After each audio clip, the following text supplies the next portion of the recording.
UP police constable की लिखित परीक्षा दे चुके करीब 21 लाख से भी ज्यादा उम्मीदवारों की जो भारी संख्या देखने को मिली थी, ये पूर्ण रूप से 3 दिन की परीक्षा समाप्ति हो चुकी है। लेकिन उसका इंतजार खत्म तो बेशक हो चुका है, लेकिन अब इंतजार किसका है? परिणाम यानी कि आंसर की को लेकर। अब देखिए, प्रमोशन बोर्ड यानी कि यूपी की तरफ से बहुत जल्द ही ऑफिशियली अपडेट कभी भी आ सकता है कि आंसर की कब जारी होने वाली है। इसको लेकर अभी भी बातें चल रही है, मीटिंग में रिव्यू चल रही है। लेकिन बता दूं कि एग्जाम देश भर के करीब अलग अलग सेंटर्स में 8, 9 और 10 ये 3 दिन जो कि जून के इसी महीने में अभी 2026 की प्रक्रिया में सफलतापूर्वक हो चुका है। इस बड़ी एग्जामिनेशन की अगर हम संख्याओं पर देखें तो 28 लाख से ज्यादा और 46,000 के आसपास, या अगर हम देखें तो उम्मीदवारों के रजिस्ट्रेशन की सबसे बड़ी संख्या पाई गई है, जिसमें से 21 लाख और 92,246 उम्मीदवारों ने ये सच में एग्जामिनेशन दिया भी है। लेकिन अगर हम देखें, इसमें से कुछ ऐसे उम्मीदवार भी है जिन्होंने एग्जामिनेशन छोड़ा भी है किसी न किसी वजह से। ये पूरी एक प्रक्रिया जो है सफलतापूर्वक तो देखिए बेशक हो चुकी है। लेकिन इसमें बात करें आंसर की को लेकर तो बोर्ड की ऑफिशियल वेबसाइट पे ही मिलेगी आपको। uppbp.gov.in की ऑफिशियल वेबसाइट है।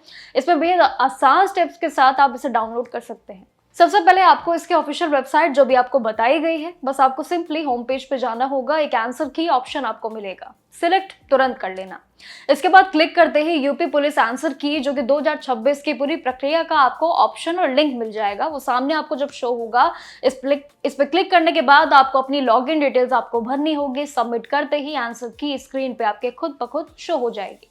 बस कुछ नहीं, इन सभी 3-4 स्टेप्स के बाद अपने फ्यूचर रेफरेंस के लिए एक सेव कॉपी रख लेना और उसका प्रिंट आउट निकलवा लेना। चॉइस आपकी है, स्टेप्स आपको पहले ही बता दिए हैं। इस मेगा भर्ती के जरिए यूपी पुलिस में टोटल 32,669 खाली पदों के लिए ये भरी गई प्रक्रिया थी। और अगर वैकेंसी का ब्रेकडाउन करें यानी कि उनके आंकड़ों पे अगर हम नजर डालें तो इसमें कांस्टेबल पीएससी के लिए 15,131 पोस्ट शामिल है। लेकिन कांस्टेबल स्पेशल सिक्योरिटी के फोर्स के पद भी पीछे नहीं है, 1,341 पोस्ट इसमें शामिल है। जेल वार्डर जो कि मेल के लिए इसमें 3,000 कुछ रही है, और जेल वार्डर और महिलाओं के लिए बात करें तो 106 पोस्ट इसमें शामिल थी।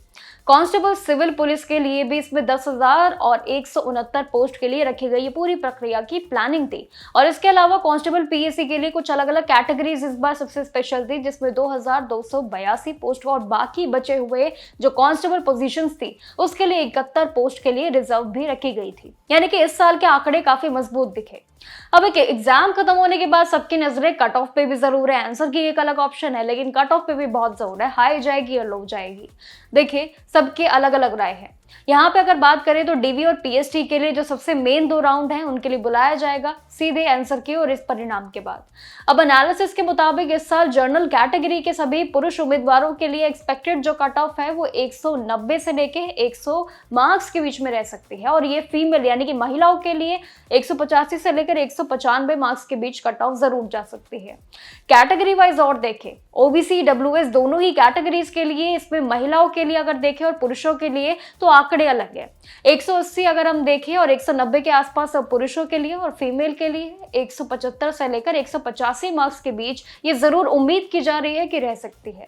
इसी के साथ ही एससी कैटेगरी और सभी पुरुष उम्मीदवारों के लिए एक्सपेक्टेड कट ऑफ भी 160 से 100 अगर देखें 70 मार्क्स के बिल्कुल जा सकता है। महिलाओं के लिए भी यहाँ पे 125 से लेकर और 155 के बीच रह सकता है, 65 तक भी जा सकता है। अभी तक यही अनुमानित किया जा रहा है। लेकिन सबसे आखिरी में एक कैटेगरी तो हमसे छूट गई है, वो है एसटी। इसके लिए भी पुरुष उम्मीदवारों के लिए एक्सपेक्टेड कट ऑफ 130 से लेकर 145 मार्क्स के बीच रह सकती है। वहीं महिला क्षेत्रों के लिए अगर हम देखें तो 125 से लेकर 140 के मार्क्स के बीच जरूर जा सकती है। यानी कि अगर हम देखें तो सबसे ज्यादा कांस्टेबल की जो परीक्षा 3 दिन की हो चुकी है सफलतापूर्वक, उसके बाद अब 2 चीजों पे सबसे ज्यादा जोर है, आंसर की और साथ ही परिणाम को लेकर। कट ऑफ और आंसर की दोनों की अलग अलग विशेषता है, जिसपे बातचीत आज हो चुकी है। अब ये परिणाम देखना बाकी होगा कि आखिर ऑफिशियली कब तक आता है। इसकी जानकारी भी जरूर आपके साथ तुरंत शेयर करेंगे जैसे ही कोई अपडेट आता है। तब तक के लिए नमस्कार और देखते रहिएगा जागरण जोश।